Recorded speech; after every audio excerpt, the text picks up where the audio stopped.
Bienvenido a la Fundación para el Desarrollo de la Consciencia.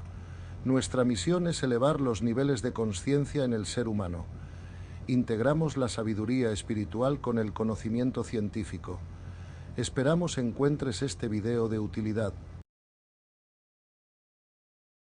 Pues buenas tardes. Estoy encantado de estar de nuevo en Granada, además con muchos de vosotros que nos hemos encontrado ya varias veces. Y quiero agradecer al profesor Juan González Blasco y al equipo de la investigación de la Fundación en Granada por haber organizado esto otra vez, con el esfuerzo que eso conlleva. Y bueno, pues ellos han elegido el tema de la conferencia pensando que sería útil para todo el mundo y vamos a ello, ¿no? Vamos a hablar del éxito en la vida personal y profesional. 4 conclusiones básicas para que el resto de la conferencia tenga sentido, ¿no? Entonces, el nuevo paradigma de la realidad está diciendo que todo lo que existe en el universo está hecho de energía más información, ¿verdad? Que la materia no existe, eso ya lo dijo Einstein hace 100 años, llamamos mal, o sea, usamos mal la palabra materia porque deberíamos decir energía densa, ¿verdad? Porque la energía densa es la única que podemos percibir por los sentidos. Siempre que tengamos claro que esto es energía y que solo lo llamamos materia porque es la única energía que podemos percibir por nuestros sentidos, por su baja vibración, entonces podemos seguir usando la palabra materia, si no, no, ¿vale? Sabemos también otro concepto importante del nuevo paradigma, que es el concepto de la causación descendente. ¿Os acordáis de esto? Es decir, el electrón no es una bolita de materia, sino una onda de probabilidad que solo se colapsa una bolita cuando es observado. Y la cuestión es quién puede hacer ese colapso. La física ha intentado dar varias interpretaciones, pero parece que están concluyendo que es la consciencia, el mar de consciencia que nos rodea, la que colapsa el electrón. ¿Okay? Por eso se llama causación descendente y tiene que ver, por ejemplo, con muchas enseñanzas espirituales que habéis escuchado en muchos sitios, por ejemplo, el Evangelio, ya que estamos en Occidente, cuando te dicen hasta el último pelo de tu cabeza está contado. Es decir, lo que esto quiere decir es que la manifestación siempre se causa en las dimensiones más altas del universo y este es solo un mundo de efectos, ¿no? Entonces, también sabemos que el universo es multidimensional, es decir, que tiene muchas dimensiones y que cada dimensión es simplemente un mundo nuevo donde la velocidad vibratoria de la energía es más grande y por lo tanto puede contener más información, ¿vale? Todo lo que existe en el universo, dicen los físicos actuales, está compuesto solo de 2 componentes, energía más información, o sea, energía informada. Curiosamente, eso ya lo dijo el Génesis en la Biblia, cuando dice, y el verbo se hizo carne. Expresado en lenguaje físico moderno, eso significaría, y la información actuó sobre el océano de partículas elementales y creó las formas. ¿Vale? Entonces, si tenemos claro que el 90% del universo, el 90% del peso del universo, está hecho de pensamiento y consciencia, no de materia, ¿vale? Nos damos cuenta que el universo no es lo que pensábamos que era, ¿verdad? Y que la realidad última, están diciendo ya no solo los filósofos o los médicos, sino ya hoy los científicos, está en esas dimensiones sutiles, las espirituales, y no me refiero a la palabra espiritual aquí desde el punto de vista religioso, porque la palabra espiritual puede ser entendida de muchas maneras. En este momento me estoy refiriendo a la palabra espiritual como sutil. Sutil quiere decir de alta vibración, un pensamiento, por ejemplo, en esta definición sería espiritual, porque al no ser energía tan densa como esta mesa, no lo podemos percibir por los sentidos. Pero claro, la ciencia está empezando a abandonar la idea de que solo en realidad aquello que podemos percibir por los sentidos o sus extensiones, porque si no, ya no podrían seguir investigando la forma última de la realidad, que no la podemos percibir, digamos, con los sentidos o sus extensiones. Por ejemplo, un microscopio es una extensión de un sentido de la vista, ¿no? Entonces, este nuevo paradigma de la realidad que está viniendo por la confluencia de muchas disciplinas, por eso es transversal. Se puede hablar de esto en económicas, en derecho, en psicología, en filosofía, en medicina, porque todas las disciplinas del saber hoy, la epigenética, la psicología transpersonal, la filosofía integral, la física cuántica, los estudios sobre la consciencia, están confluyendo en una nueva forma de ver el mundo, ¿no? Y esa forma es más espiritual y menos material. Vosotros sabéis que los científicos llevan mucho tiempo diciendo que una parte muy importante del peso del universo era materia o energía oscura, pero como no la han encontrado, ahora se han dado cuenta que eso no es materia ni energía oscura, simplemente otras dimensiones, ¿vale? Entonces, resumido así muy rápido, ¿no? A lo mejor demasiado rápido para los que no estéis familiarizados con esto, pero a partir de aquí tenemos que partir, ¿no? Para ver qué pasa con el éxito, ¿no? Claro, definido así las cosas, la filosofía está redefiniendo la respuesta a lo que todo el mundo dice que son las dos preguntas más importantes de la filosofía, que son ¿quién soy yo y para qué estoy aquí? Claro, según contestemos la pregunta ¿quién soy yo? Y la pregunta ¿para qué estoy aquí?, podemos intentar medir el éxito de nuestras vidas, ¿verdad? Depende de la respuesta que le demos a esas dos preguntas, estaremos más interesados en un tipo de éxitos que de otros, ¿no? Entonces, de la misma manera que la ciencia moderna, ¿no?, está redefiniendo la visión de la realidad para hacerla coincidente de alguna manera o para apuntar al mismo sitio donde siempre han dicho los místicos que la realidad es, ¿verdad?, que esto es la gran novedad. Es decir, por primera vez la ciencia de alguna manera está dando de la razón a los místicos, ¿no? Lo cual a nosotros eso nos da un segundo grado de certeza, ¿no? Pero entonces, definido el ser humano desde esta nueva realidad, la ciencia está diciendo que el ser humano también es multidimensional, ¿vale? ¿Qué significa eso? Que dentro de nosotros tenemos varias dimensiones. Tenemos, como todos sabemos, un cuerpo físico que yo puedo tocar. Tenemos un cuerpo emocional, que es un cuerpo energético que nos rodea, ya veréis a dónde vamos con esto para definir el éxito, y este cuerpo emocional no es físico, es energético y es donde sentimos las emociones. Entonces, ese cuerpo físico y ese cuerpo emocional, por ejemplo, lo compartimos con algunos animales, por ejemplo, los perros o los delfines o los animales que tienen capacidad emocional.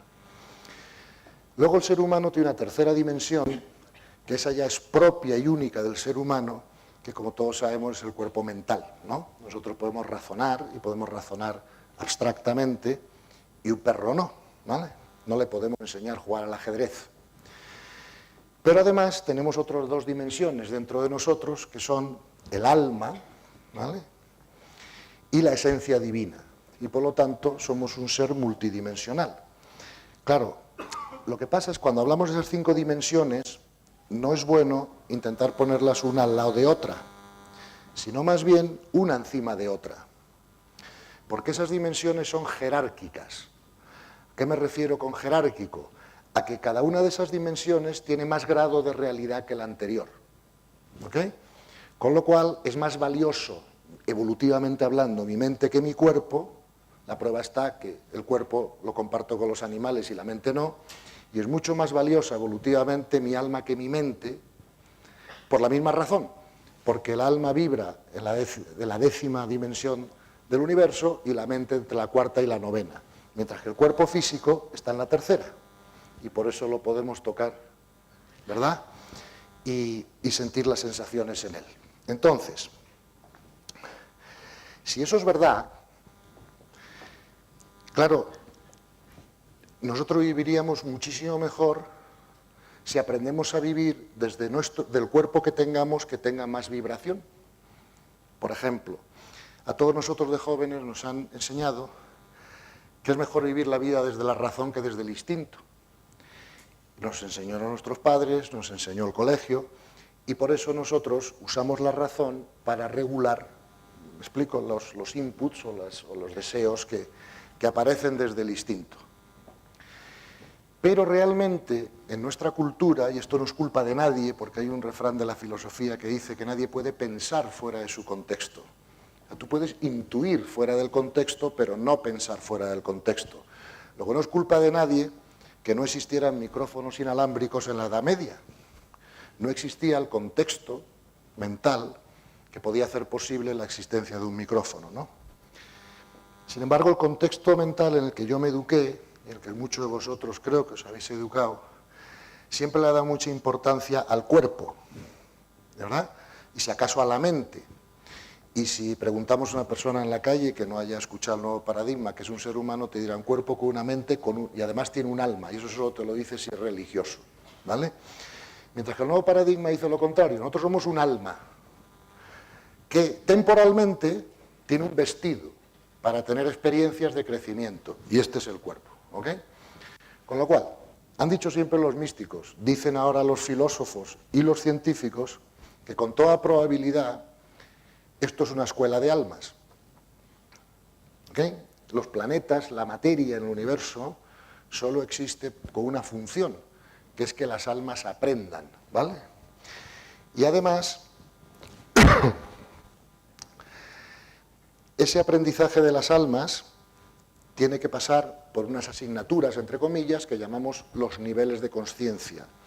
Esto es una gran contribución de la ciencia moderna al conocimiento humano, porque si no se comprenden los niveles de conciencia, qué son, cómo actúan, cómo funcionan, nunca podremos realmente comprender las causas últimas de los problemas sociales y humanos, ¿verdad? Porque todo lo demás son subcausas. Suelo poner un ejemplo en muchas conferencias, no quiero aburriros, pero es importante que se entienda esto, ¿no? ¿Por qué ha habido crisis económica en España en los últimos años? Y la gente diría, ha habido corrupción, ha habido mucho endeudamiento, ha habido mucho paro. Todo eso es verdad y son subcausas, pero la causa primordial es el nivel de conciencia de los españoles. Si nuestro nivel de conciencia hubiera sido más alto, no hubiera habido crisis, y si hubiera sido más bajo, hubiera habido una crisis más profunda y más larga, como pasa en Venezuela, por ejemplo. ¿Ok? Entonces, esto hay que entenderlo para intentar definir qué es el éxito. ¿Ok? Luego, entonces, si nos está diciendo la ciencia y nos han dicho siempre los místicos que nosotros somos fundamentalmente un alma, ese alma tiene una existencia eterna en el tiempo, mientras que este cuerpo físico y emocional que podéis ver, no sé lo que durará, pero no creo que mucho más de 80, 90, 70, 100 años, como mucho, ¿no? Pero claro, eso en el tiempo del universo es como un segundo, es irrisorio, ¿ok? Con lo cual, identificarnos con esa parte de nosotros que es irrisoria en cuanto a su relevancia y a su extensión en el tiempo, pues es el error del paradigma clásico, ¿verdad? Entonces, si realmente esto es una escuela de almas y realmente aquí nosotros estamos para subir de nivel de conciencia, ¿verdad? ¿Cómo vamos a definir el éxito en la vida? Si eso fuera verdad. Oye, ¿cuánto hemos conseguido en una vida subir de nivel de conciencia? Dicho de otra manera, ¿cuántos cursos hemos conseguido superar o aprobar, no?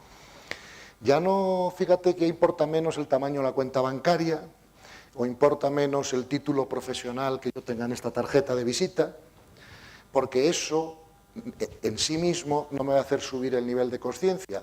Entonces, todo lo que yo esté haciendo de prestar excesiva atención e intención en esos campos, pues claro, me aparta, ¿verdad?, del verdadero motivo por el que todos estamos aquí, que es subir el nivel de conciencia. Entonces, de la misma manera que si el objeto de la vida es que todos fuéramos handicap cero de golf, estaríamos perdiendo el tiempo aquí, deberíamos estar dando bolas. ¿Explico? Entonces,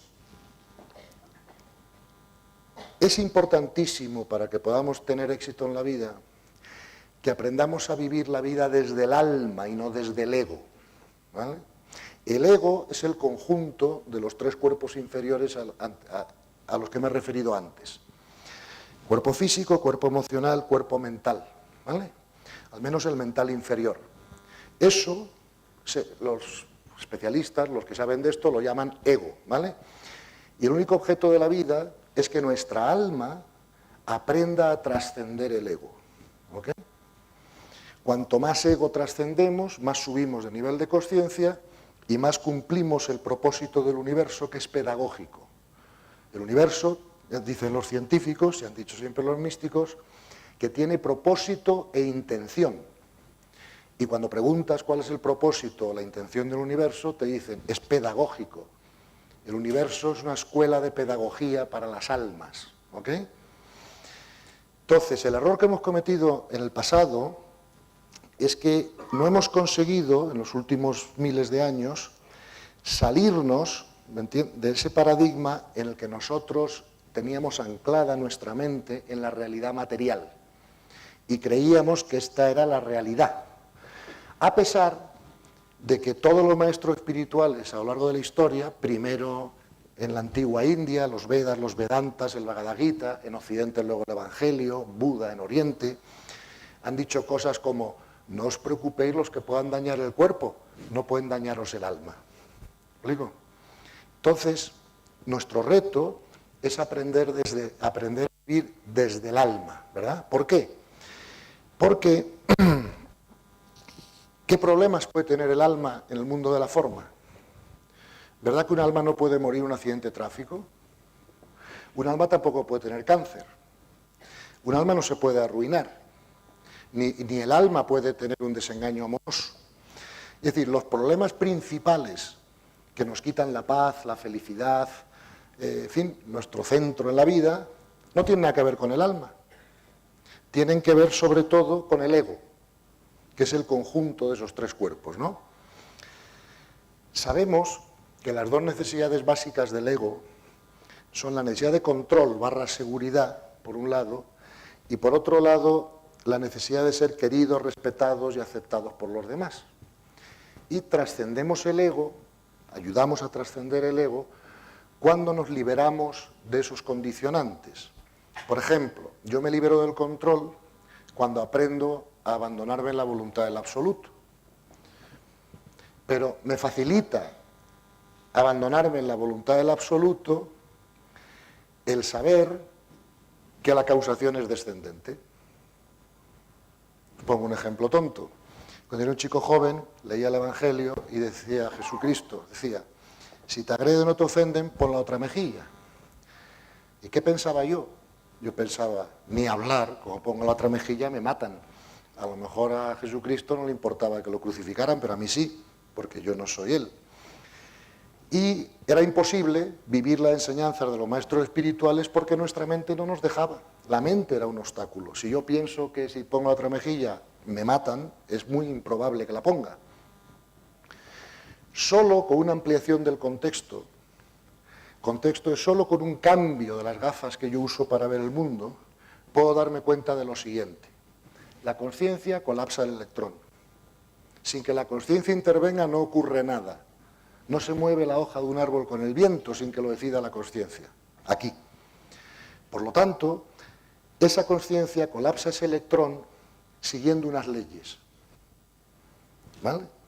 Y esas leyes, a su vez, son las que deciden cuándo a mí me ocurre algo y cuándo no. O a cualquiera de nosotros.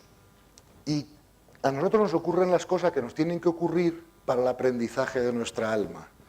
Luego, paradójicamente, ampliando el contexto y comprendiendo mejor la realidad, nos damos cuenta perfectamente de que la única manera de no recibir nunca una agresión es estar dispuesto a poner la otra mejilla.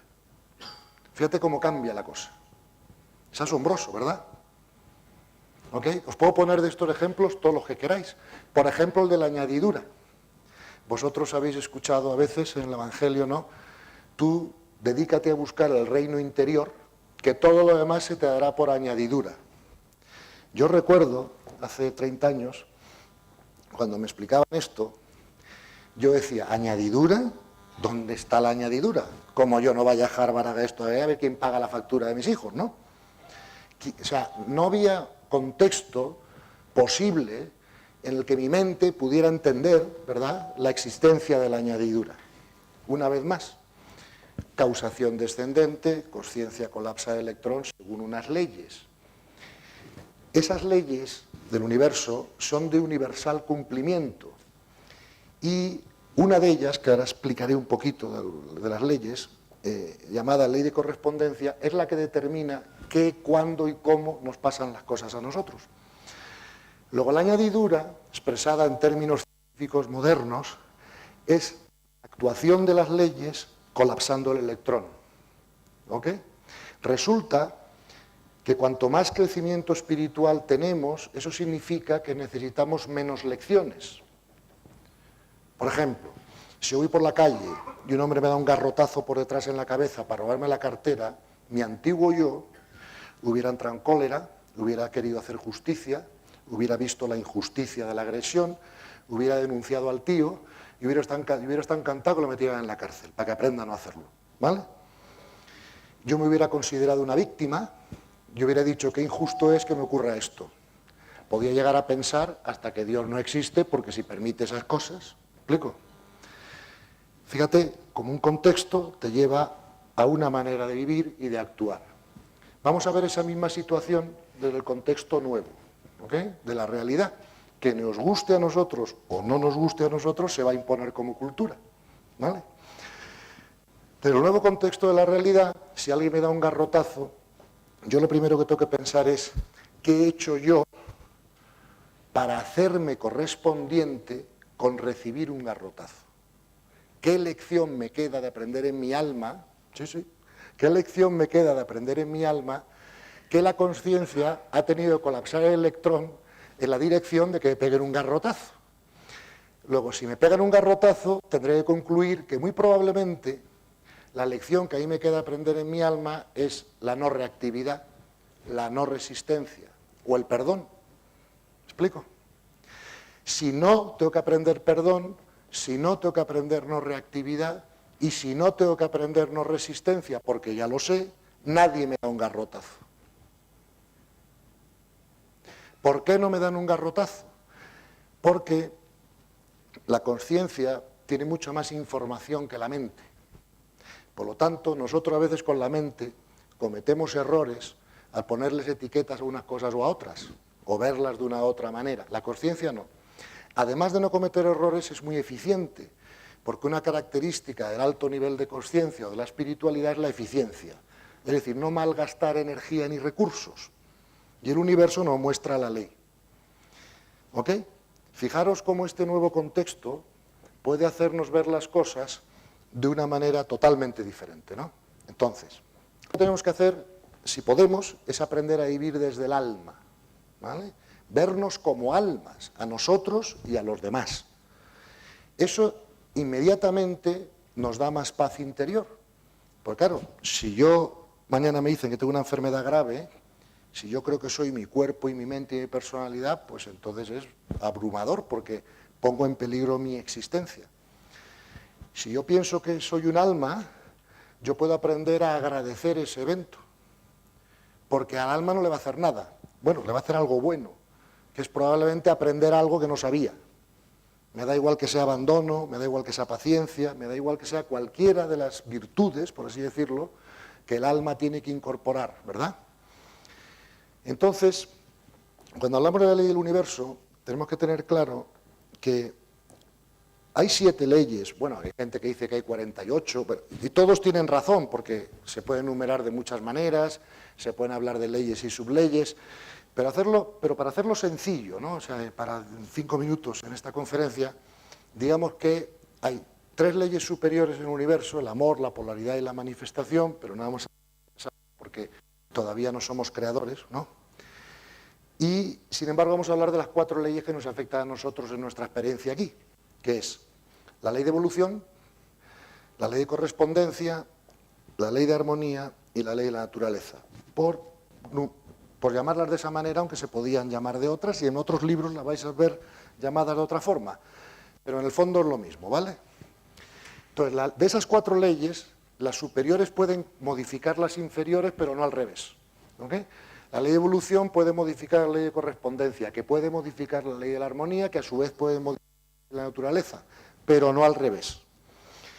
Por poner un ejemplo universitario, aquí que estamos en un aula universitaria, gracias a la iniciativa del profesor que se atrevió con esta información, pues digamos que la ley de la evolución sería como cuando se reúnen la junta de profesores y deciden que el currículum de la carrera de económicas pues tiene que incluir estas asignaturas: macroeconomía, microeconomía, contabilidad ética o no, economía de la felicidad, en fin, es el claustro de profesores, supongo, ¿no? Corrígeme si no es así, el que determina cuál es el currículum, cuáles son las asignaturas que un estudiante de economía tiene que aprender, ¿no?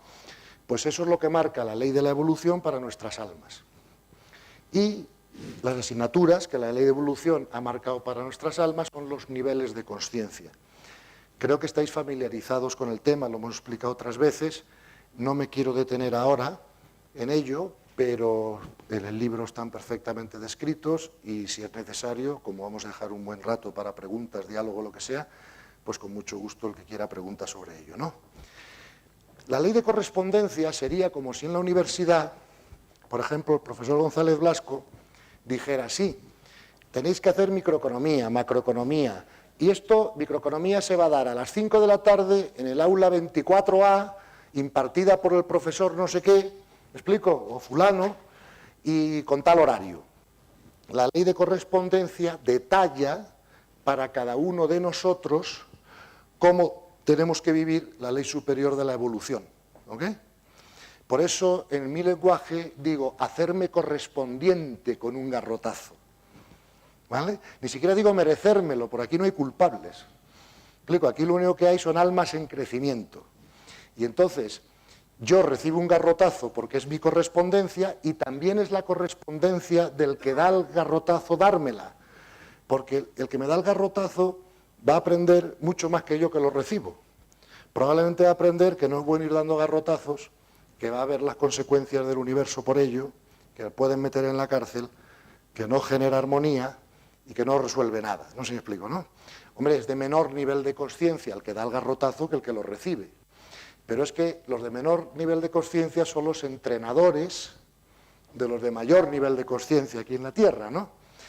Y entonces todos los planetas, donde, y créeme que hay trillones, ¿vale?, donde hay vida inteligente y esas cosas, siempre existen 3 niveles de consciencia porque el nivel superior es el que atrae la evolución, el nivel medio es el centro de gravedad de la sociedad y el nivel de abajo es el que nos pone las dificultades, las pegas, los líos.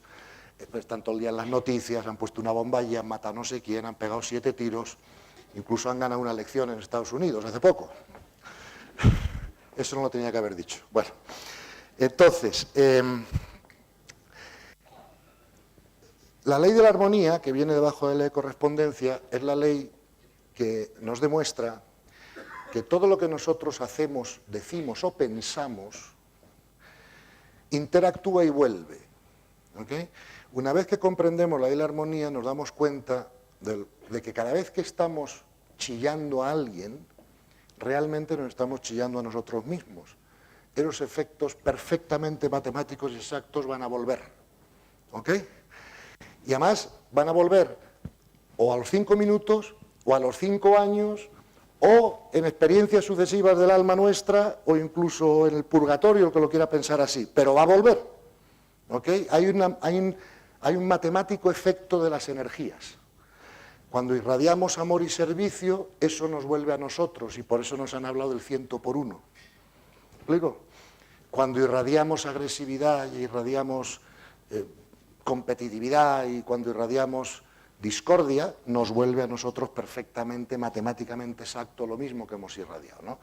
Luego, fíjate, ya con lo que sabemos ahora sobre la realidad, aunque no seamos buenos, no seamos tontos. ¿Me explico? Si no lo hacemos por buen corazón, al menos hagámoslo por egoísmo, pero no hagamos el idiota, no sé si me explico, ¿no? Bien. Entonces, fíjate, si queremos medir el éxito desde este nuevo paradigma, yo diría que quizá podemos plantearnos revisar nuestras vidas y fijarnos en una serie de resultados que estamos obteniendo, ¿vale? Y esos resultados se pueden decir que son unos internos y otros externos, ¿vale? Fíjate que todo lo que es verdad produce buen fruto. Estamos en Occidente, ¿verdad? Y como estamos en Occidente y en Granada, pues si os parece voy a citar el Evangelio, porque creo que estamos todos más familiarizados. Si estuviera en Japón o en China o en India, pues citaría el Bhagavad Gita o los sutras, me es igual, ¿no? Pero todos dicen lo mismo a este respecto, ¿no? Acordaros que en el Evangelio le preguntan a Jesús, los apóstoles le preguntan a Jesús cómo iban a reconocer ellos a los que eran buenos maestros, buenos profetas, o ¿sabes? Y Jesús les contestó muy rápido, por sus frutos los conoceréis. ¿Vale? Luego la ley, siempre que aplicamos la ley del universo, obtenemos buenos frutos. Eso es matemáticamente necesario y no se puede uno escapar de eso. ¿Me explico? Nada puede ocurrir en el universo fuera de la ley o el universo se desorganizaría.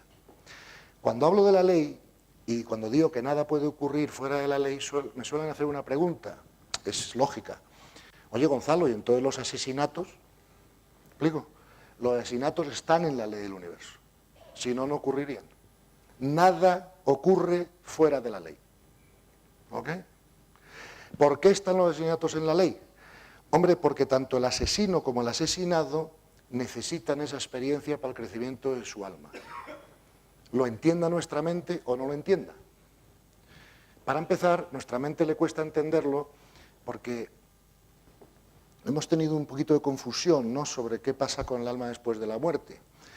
Entonces, si somos occidentales o cristianos, pensamos que hay un solo alma, un solo cuerpo, y después de la muerte el alma sigue purificándose en el purgatorio, ¿eh? Por llamarlo de alguna manera. Inicialmente pensábamos que era un lugar geográfico, pero ya los dos últimos pontífices han dicho que no es un lugar geográfico, sino que es un estado de conciencia, claro, ¿me explico? Entonces, sin embargo, si fuéramos orientales, creeríamos en la reencarnación. Y entonces pensaríamos que el purgatorio consistiría en que nuestra alma vuelve a coger otro cuerpo, ¿me explico?, y sigue su proceso de evolución desde donde lo dejó en el anterior. Si la ciencia, ya no la religión, no le da la razón ni a los unos ni a los otros, del todo. Se la da a los dos, pero del todo a ninguno.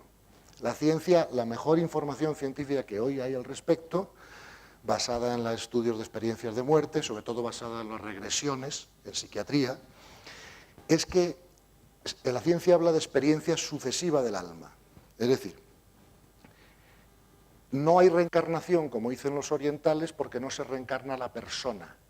O sea, mi cuerpo físico y mi personalidad no se reencarna nunca. Nunca va a haber otro Gonzalo en el universo, jamás. Pero mi alma, su estancia en el purgatorio, según la ciencia, consiste en que el alma puede coger otro cuerpo físico, ¿vale?, para seguir aprendiendo de donde dejó el anterior. Pero ese cuerpo físico va a ser diferente a este y el carácter y personalidad también va a ser diferente a este. Y por lo tanto, no se va a reencarnar la persona. ¿Me explico?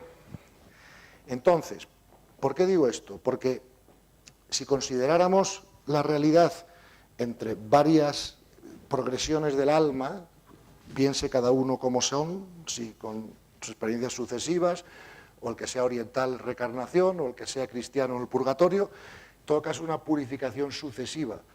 Y no nos vamos a escapar nunca de los efectos energéticos, ¿me entiendes?, de lo hecho aquí.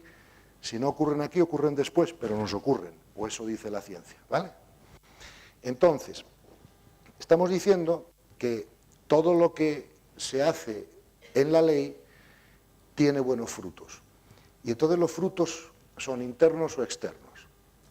Si son internos, los dos frutos internos que yo creo que todos deberíamos examinar serían estos. Sería, por un lado, nuestra paz / felicidad, y por otro lado, nuestra disposición o actitud de servicio, ¿verdad? En los niveles de conciencia altos, la experiencia interna de las personas, por ejemplo, Teresa de Calcuta, Gandhi, Buda, Lao Tse, por supuesto Jesucristo, es una experiencia de paz interior, invulnerable, porque comprendes la perfección de la creación, ¿vale?, desde otro bloque de conciencia.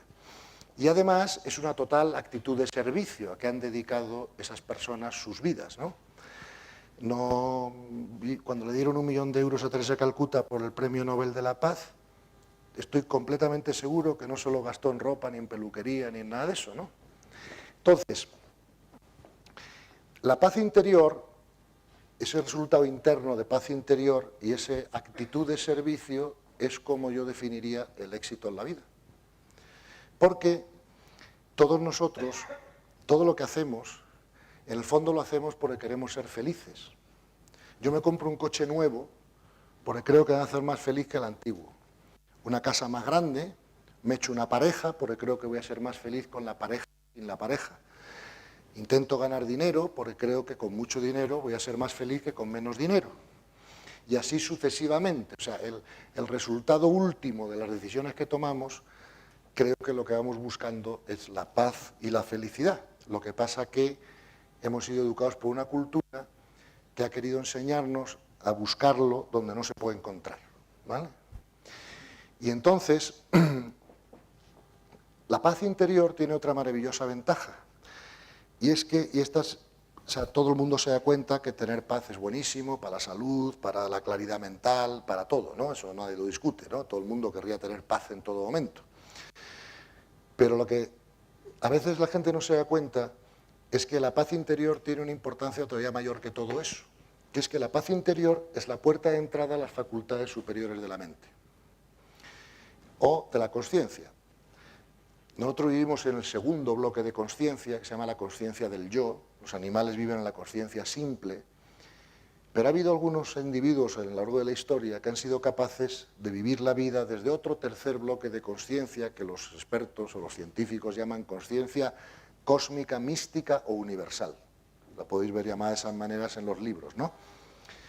Claro, hay tanta diferencia entre este segundo bloque y la consciencia del yo, que es la del lenguaje, la lógica y la secuencia mental, la que todos usamos, como lo hay desde la conciencia del yo a la conciencia simple de los animales, ¿no? Entonces, claro, el no perseguir ese bloque de conciencia, o sea, el no intentar plantearnos esa posibilidad, cuando además sabemos que es una necesidad evolutiva, que no podemos escaparnos de hacerlo. O sea, como si yo estuviera en quinto bachillerato, sé que tengo que aprobar COU, pero soy perezoso y repito quinto y repito quinto y repito quinto hasta que me canse, ¿no? Pero tengo que aprobar COU, es inevitable, si no, no voy a la universidad, ¿vale? Por lo tanto, sin embargo, ese bloque de consciencia no es un bloque que se pueda adquirir escalando hacia él, sino más bien hay que dejar que te baje, ¿ok? Es un poco como el sol. Si salimos hoy a la calle durante el día, no había nubes y podíamos ver el sol. Yo no tenía que ir a buscarlo para traerlo y para verlo, está ahí. El problema es que cuando no hay nubes, no puedo ver el sol. Pero claro, es mucho más fácil apartar las nubes que ir a por el sol, ¿no? ¿Cómo se apartan las nubes? A partir de la paz interior. Porque cuando tenemos paz interior no hay interferencia energética de nuestra mente que esté impidiendo la llegada de la energía más alta con más información. ¿Ok? Por lo tanto, otra vez más, si queremos tener éxito tenemos que medir nuestros resultados de paz y de servicio interno. Eso como los resultados internos. Os propongo también observar 4 resultados externos, ¿vale? 4 resultados externos que serían, por ejemplo, la calidad de nuestras relaciones, la adaptación al medio, la abundancia y la salud. ¿Ok? Todos sabemos que cuando estamos en paz interior y no hay estrés, la salud mejora un montón. Todos los médicos os dirán que el estrés, por ejemplo, la angustia, las enfermedades mentales son una de las causas de enfermedades más frecuentes, ¿no? Y más dañinas para nuestra salud. Además, la paz interior aumenta muchísimo el sistema inmunológico. Yo tengo esa experiencia personal. Yo nací con una pequeña deficiencia de las vías respiratorias, creo que se llama hemoglobina A o algo así, no me hagáis caso porque no soy médico, pero estoy diagnosticado de un pequeño déficit inmunológico en las vías respiratorias. Además fumo y además cruzo el charco en avión todos los meses, durante 30 años. Con lo cual, cada 3 meses me cogí unos catarros, terrible. Hace 7 años que no me cojo ninguno. Fume, no fume, vuele o no vuele. La diferencia para mí es que antes no tenía paz y ahora sí. ¿Me explico? Y he visto perfectamente los efectos en todo mi cuerpo. No solo el sistema inmunológico, la flexibilidad, 1000 cosas más, ¿no? Entonces, la salud salvo que haya una enfermedad que sea parte de nuestro destino, ¿vale?, la salud mejora muchísimo con la paz interior. La abundancia. ¿Okay? Ninguna persona de alto nivel de consciencia tiene problemas de abundancia. Esa es la ley. Teresa Calcuta, tuve la fortuna de hablar una vez con ella un buen rato a solas, le hice muchas preguntas, pero una de las preguntas que le hice fue cuánto dinero había ganado en su vida. Me dijo que había recibido donaciones por más de 300 millones de euros a lo largo de su vida. Además le habían dado 1 millón de euros por su premio Nobel. Y además, si necesitara dinero mañana, cualquiera le pagaría $100.000 por una conferencia. ¿Explico? Cuando hay alto nivel de consciencia no hay problema de abundancia, ¿vale? La abundancia no es solo, aunque incluye los recursos suficientes, pero es más que los recursos suficientes. Entre otras cosas, la abundancia es no desear lo que no necesitas, además de tener recursos suficientes. La ley del universo nos garantiza a todos que todos los recursos que necesitemos para nuestro crecimiento y para nuestro servicio los tendremos. Y nuestro problema es cuando deseamos aquellas cosas que ni son necesarias para nuestro crecimiento ni para nuestro servicio. Y ahí es donde viene el estrés. ¿Explico? Vamos a ver.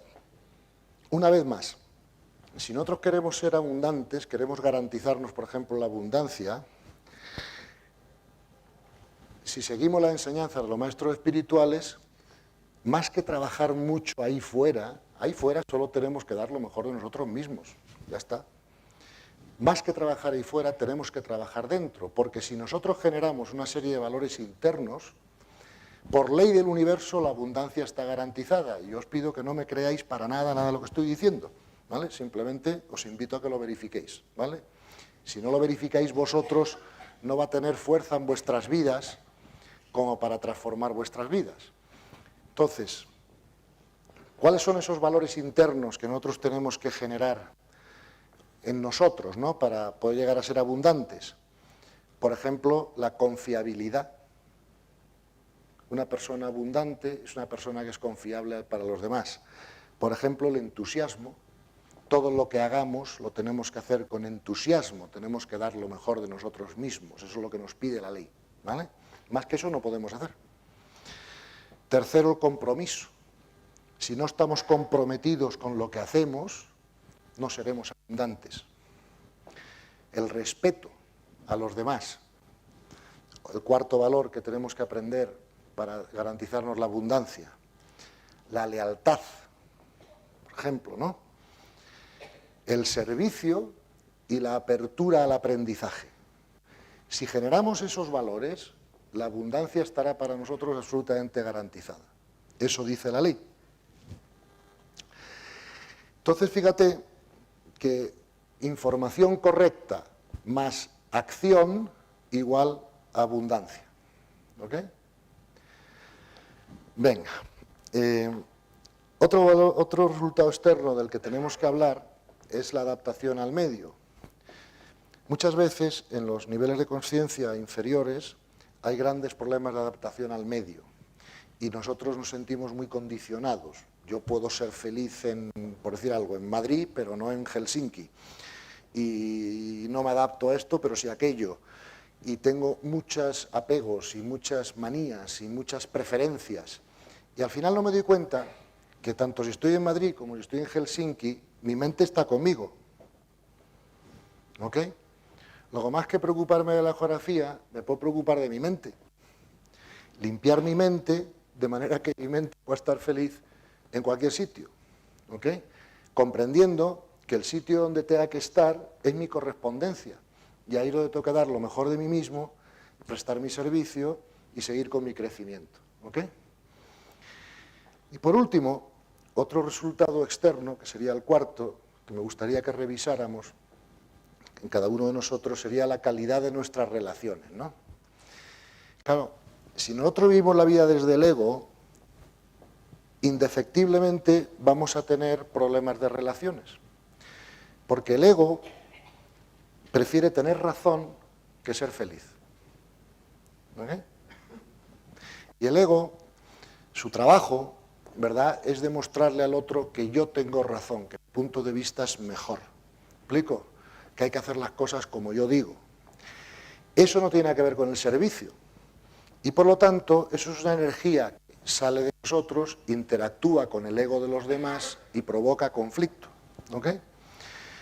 Entonces, si no vivimos la vida desde el ego y la vivimos desde el alma, es imposible que tengamos problemas de relaciones. Por una razón, porque el alma solo quiere ser de servicio, no tiene ego. Por lo tanto, cuando una persona no acepta lo que tú estás diciendo, no ve las cosas como tú, no quiere colaborar contigo, no hay ningún problema. Simplemente quiere decir que en ese momento no le puedes ser de servicio. Y entonces, como no le puedes ser de servicio, el alma hace lo correcto, que es retirarse. Delimita y respeta. Si yo delimito y respeto, ¿cómo voy a tener problemas de relaciones con nadie? Yo tengo problemas de relaciones cuando hay que dividir una tarta y yo quiero este trozo. Pero si me da igual la tarta y el trozo, no voy a tener problemas de relaciones. ¿Me explico? Si solo quiero ser de servicio, no voy a tener problemas de relaciones, porque yo no quiero nada de nadie, solo quiero ser de servicio. ¿Qué problemas de relaciones puedo tener?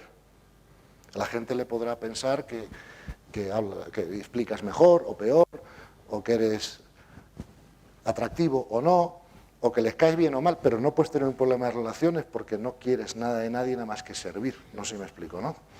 Fíjate que los problemas que solemos tener con las relaciones, y por eso no tenemos éxito en esta parte de nuestras vidas a veces, es que no comprendemos que todo lo que ocurre por ley y que no hay culpables. Entonces fíjate lo que nos ocurre. Cuando a nosotros nos ocurre algo que está causado, creemos, por otro, que además es una injusticia o un error o una estupidez que el otro comete que nos afecta, entonces le culpamos porque nosotros nos sentimos mal ante lo ocurrido y culpamos al otro. Sin embargo, no nos damos cuenta que el otro es solo un instrumento que el universo está usando para que nosotros vivamos una experiencia de aprendizaje que tenemos que vivir. Entonces, si llevamos este punto a su conclusión lógica, tendríamos que aprender a agradecer la gente que nos hace cosas que a nuestro ego no nos gusta. Porque es a través de eso que nuestra alma aprende, ¿verdad? Y tenemos que darnos cuenta que esa persona y nosotros nos hemos hecho correspondientes en vivir una experiencia conjunta que nos va a enseñar a los dos. Pero eso no es, ahí no hay culpabilidad, ahí lo que hay es correspondencia, ¿ok? ¿Qué pasa? Otro problema que tenemos con el tema de las relaciones es que, claro, si alguien comete un error con nosotros, los errores no se castigan, los errores provocan enseñanza, o piden enseñanza, pero no castigo, ¿sabes? Entonces, otro problema que tenemos en las relaciones, que tenemos que estudiar, es el problema de nuestras expectativas, ¿vale? Yo esperaba que esta persona hiciera tal o no hiciera tal, o dijera tal o no dijera tal. A lo mejor el problema está en mi expectativa, no en la persona, ¿no? Y además, otra cosa importante en las relaciones es el exceso de conceptualización que tenemos, ¿no? Las cosas, como digo, pasan por ley, no suponemos la intención del otro, o sea, la mente, si no comprende cómo funciona el nuevo paradigma, es imposible que no haya problemas de relaciones porque está dirigida por el ego que se quiere imponer. Todos los que estamos en esta sala, unos más y otros menos, muchas veces no cosas muy graves, pero sería imposible que alguien levantara la mano, creo yo, ¿no?, y dijera, jamás he tenido un problema en mi vida con ninguna de mis relaciones de ningún tipo. ¿Alguna mano se levanta? No, ¿verdad? Ok. Entonces, estamos teniendo éxito en nuestras vidas en el aspecto de las relaciones si no podemos levantar la mano. ¿Ok? Entonces, el problema de las relaciones es que el que me siento mal por las cosas soy yo. ¿Vale? Si a mí me insultas ahora, ¿vale?, que me insultes es tu problema, que a mí me moleste el insulto es mi problema. ¿Vale? Nadie puede ofenderme sin mi permiso. ¿Ok? Es más, podemos hacer un experimento. Si ahora salimos a la calle y todos los coches que pasan le enseñamos el dedo, ¿qué porcentaje de personas creéis vosotros que serán reactivos? ¿El 90%? Mucho más que el 25%, te lo demuestro. 95%, por ahí ya va mejor. Sí. Pero, ¿y si pasara Teresa de Calcuta en el coche? Y la sacáramos el dedo. ¿Tú qué crees que pasaría? Nada, ¿no? ¿Por qué no pasaría nada? Porque no tiene ego. Por lo tanto, no es ofendible. ¿Te das cuenta? Si queremos tener absoluto éxito en nuestras relaciones, tenemos que convertirnos en personas inofendibles. ¿Y cómo nos convertimos en personas inofendibles? Trascendiendo el ego. Luego veis que está todo ligado. Al final, aprender a vivir desde el alma significa vivir sin ego. Y si vivimos sin ego, curiosamente y paradójicamente, como han dicho siempre todos los maestros espirituales, los resultados de nuestra vida serán maravillosos y tendremos un enorme éxito. O sea, el enemigo de nuestro éxito es nuestro ego. ¿Queda clara esa idea? Pues si eres el enemigo, ¿cuál es la solución? Cargárnoslo, ¿no? Ok. Pero cuando vayamos a cargar el ego, por favor no luchemos contra el ego, que lo único que hacemos es energizarlo y nos cuesta el triple trascenderlo. Amemos a nuestro ego hasta que se muera de inanición. Esa es mi propuesta. ¿Explico? Ya veréis que es mucho más rápido. Otra vez más, no estamos energizando, no estamos haciendo violencia, no estamos yendo contra nada, simplemente estamos yendo a favor del amor. Siempre que vamos en contra de algo, lo energizamos. Comprendido desde este nuevo paradigma. Gente que se manifiesta contra algo, ¿qué error están cometiendo? Lo perpetúan. Ahora, si hay asesinatos, pues yo me manifiesto a favor de la vida o a favor del amor, pero no en contra de nada. No sé si me explico esta cosa, ¿no?